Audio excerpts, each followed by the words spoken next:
Hello everyone. So I bought two presonus speakers, planning to repair them both, sell one pair. I will get the pair I sell tested, like Pat tested, just to confirm there's no issues. So I've tested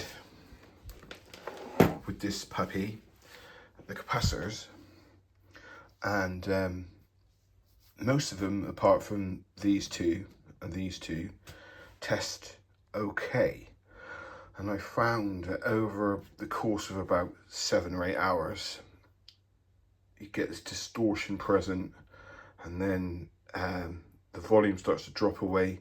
So effectively, they all need to be replaced. So they've been cooked. Now I've looked at the make of them. They're not. I wouldn't exactly call them quality. So I'm still waiting for caps to come. I've got all Panasonic here.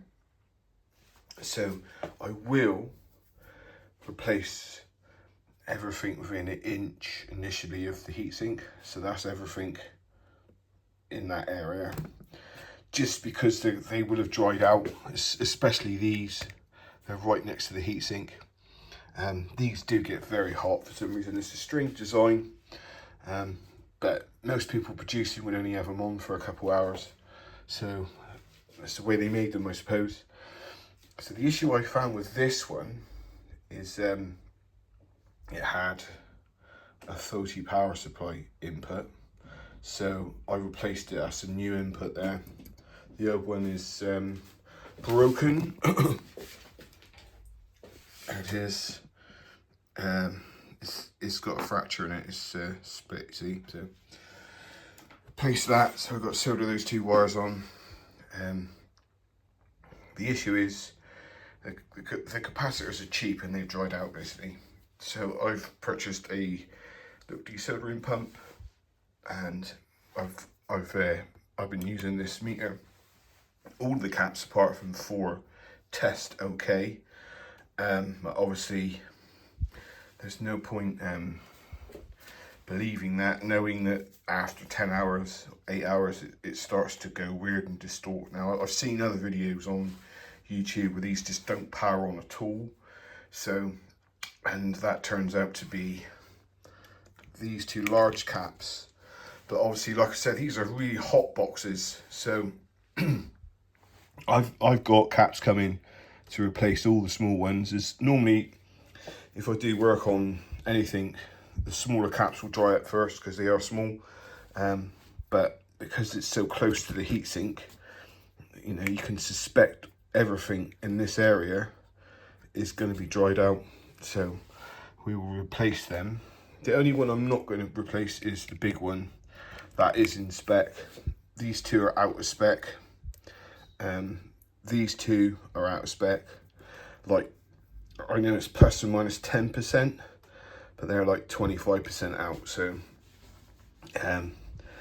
initially I will replace these, as many of the small ones in this area as possible, and we will retest. Yes. So that's what we're going to do. I've got 2 lots of caps come. I bought a decent desoldering pump. I can't really see any problems really. This one's the same. You run it for an hour, it's fine. Run it for 2 hours, fine. Run it for 6 or 7 hours, and it starts to go weird, starts to distort. This one had an issue where it wouldn't power on, and tested it, and one wire was broken on this double pole switch. I suspect it was done on purpose, as was this sort of damage. So they're trying to cover the fact that capacitors are faulty with other damage, but I knew the capacitors were faulty.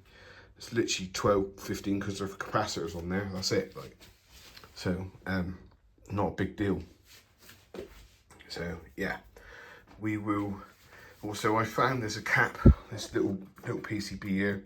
There's a cap on that, so I'll be looking to replace that one as well. But I would do that after the fact.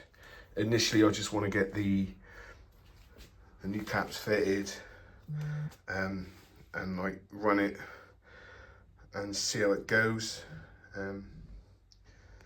one thing I will say, some people say, oh, you can't, you're not qualified to do this, capacitors have an excellent safety mode, whereas if you install them wrong, there's two ways you can install them. You see this stripe here, little white stripe, yeah, that's a negative, so they got a negative and a positive, and unless they're bipolar, which means they got a P on them and they got no negative, so you can put them in any way you want. Anyway, if you put a capacitor in the wrong way, it explodes. That is the safety method. So if I fit them correctly, they won't explode and it will be job done. Yeah, so anyway, that's it for this video. I will see you again.